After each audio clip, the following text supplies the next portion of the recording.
E aí pessoal, tudo bem com vocês? Professor Giovanni aqui dando sequência ao estudo aí, falando dos biomas brasileiros dentro desse capítulo que fala dos climas da Terra, da formação dos climas da Terra. E para a gente então fechar esse assunto falando dos biomas brasileiros, nós já fizemos aí um trabalho em cima de alguns biomas, vamos continuar aqui então falando de alguns biomas, trazendo características importantes para ajudar você aí a fazer uma tarefa escolar ou até mesmo gabaritar aí a sua prova.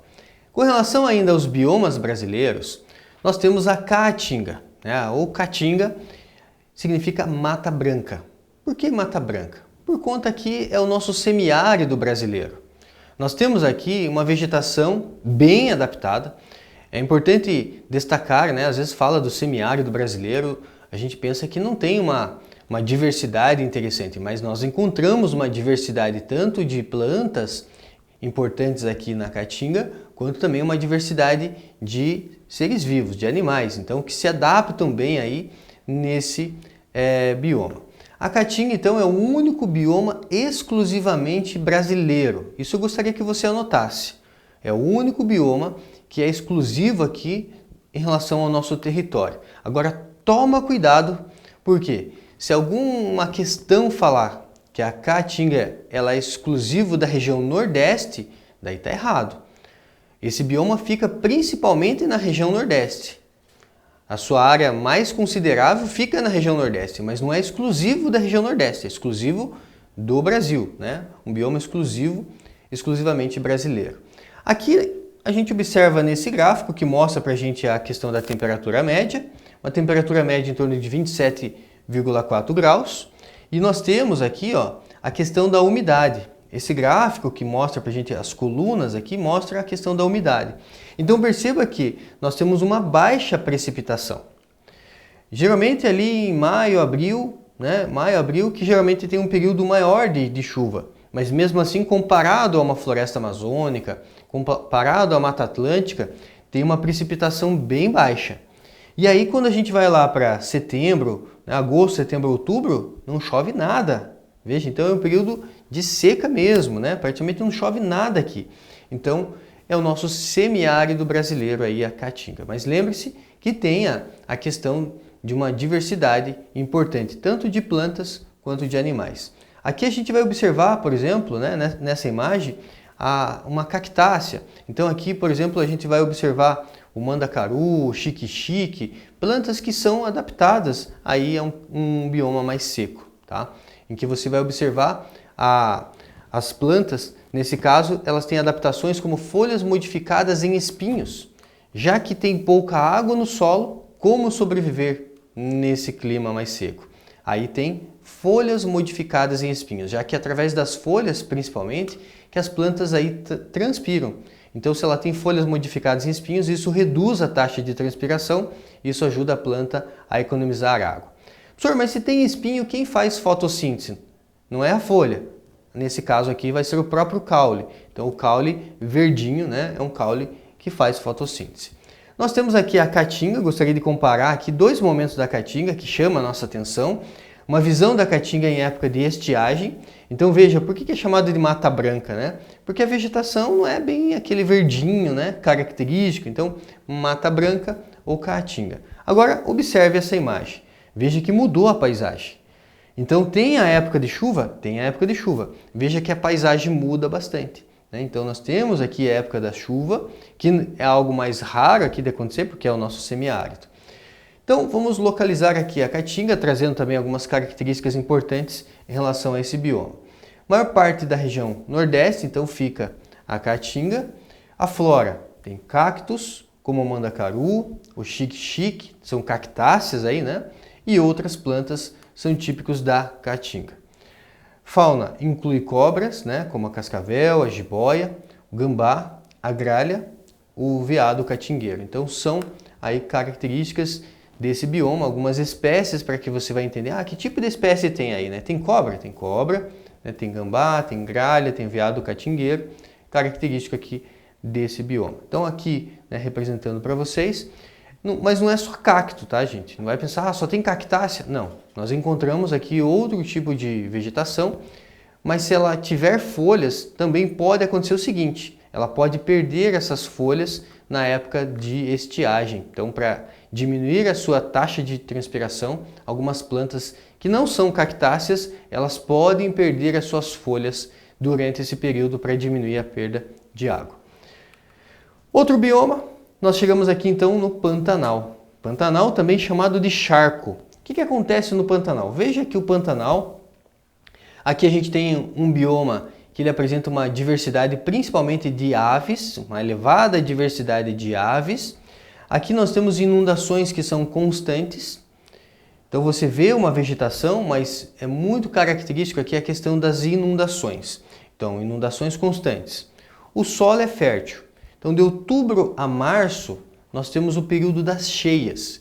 Só vamos entender o que é o período da cheia no Pantanal. É quando você tem essas inundações. A vegetação, boa parte dessa vegetação, ela acaba encharcando. E aí você deve pensar, professor, a falta de água é um problema. Sim, mas o excesso também de água também é um problema. Se você tem uma plantinha aí na sua casa e você coloca muita água, você pode matar a planta também, né? Então não é só o problema relacionado à falta de água. O excesso de água também é um problema. Mas as plantas que vivem aqui no Pantanal, elas são plantas bem adaptadas a esse excesso de água, a esse período de inundação.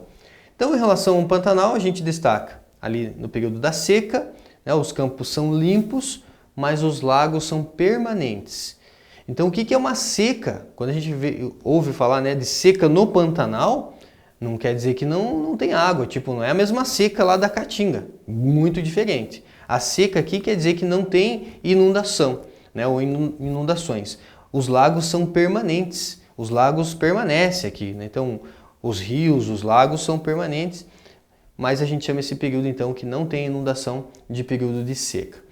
Em relação à biodiversidade, nós temos uma vegetação então bem adaptada a esse excesso de água, vegetação hidrófita, hidro quer dizer água, né? Fita quer dizer planta, ou seja, vegetação bem adaptada a esse excesso de água, grande diversidade de aves. Eu destaco para vocês o tuiuiu, como está aqui na imagem, né?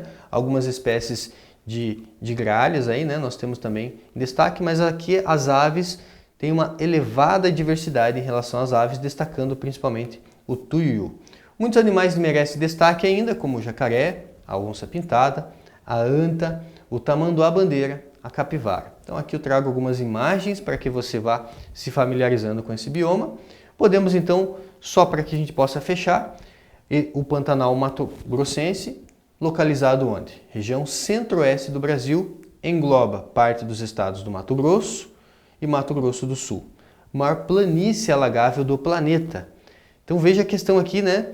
Você viu ali de outubro a março o período das cheias, período de inundações. Então, maior planície alagada do planeta. Isso é um ponto importante. Isso eu gostaria que você anotasse. É esse tipo de informação que ajuda você a resolver aí uma tarefa escolar. A fauna, como eu já disse, jacarés, aves principalmente, né? Biodiversidade elevada de aves, peixes, mamíferos e répteis. E aqui eu trago uma imagem dos cervos do Pantanal para vocês. Falta ainda, para a gente fechar esse assunto de biomas brasileiros, um bioma muito interessante, um bioma costeiro, que é o manguezal. Com relação aos manguezais, observe que nós temos aqui um bioma que ele está numa região de transição entre o continente, né, mas ele tem contato ali também com a água do mar, tem contato com a água doce que vem de rios. Então, o manguezal é um bioma em que ele tem um solo lodoso, um solo pobre em oxigênio. Se esse solo é lodoso, como que uma planta se sustenta? Essa planta ela vai possuir o tipo de raiz que a gente chama de raiz escora. Essa raiz escora, então ela ajuda a escorar essa plantinha. Raiz escora é algo característico. Raiz escora, o que acontece? Imagina que o meu corpo aqui é o caule e a partir do caule saem raízes que vão ajudar a sustentar a planta. Como você está vendo aqui na imagem, ó. Então, raízes escora ajudando na sustentação. O manguezal ele tem uma elevada biodiversidade porque ele é berçário para muitas espécies marinhas, ou seja, muitas espécies marinhas vêm reproduzir, usam o manguezal como um berçário. Tá? Então, um berçário para muitas espécies marinhas e também é um depurador de poluição dos rios. Então, ele ajuda a filtrar essa poluição aí dos rios, né, dessa água dos rios que chegam até aqui. Destacamos ainda, já que o solo é pobre em oxigênio, como que a raiz respira, porque a raiz é um órgão, né, da planta. A raiz precisa respirar. Se o solo é pobre em oxigênio, essa raiz vai buscar oxigênio onde? Vai buscar oxigênio na superfície. Então é uma raiz que cresce para cima.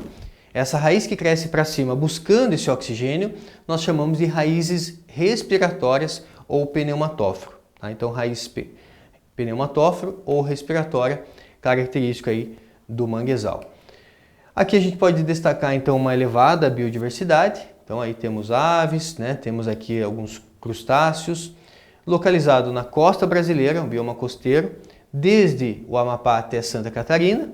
Os solos são lodosos, ricos em nutrientes, pobre em oxigênio, isso é importante que você anote. Fauna, temos caranguejos, peixes e aves, né?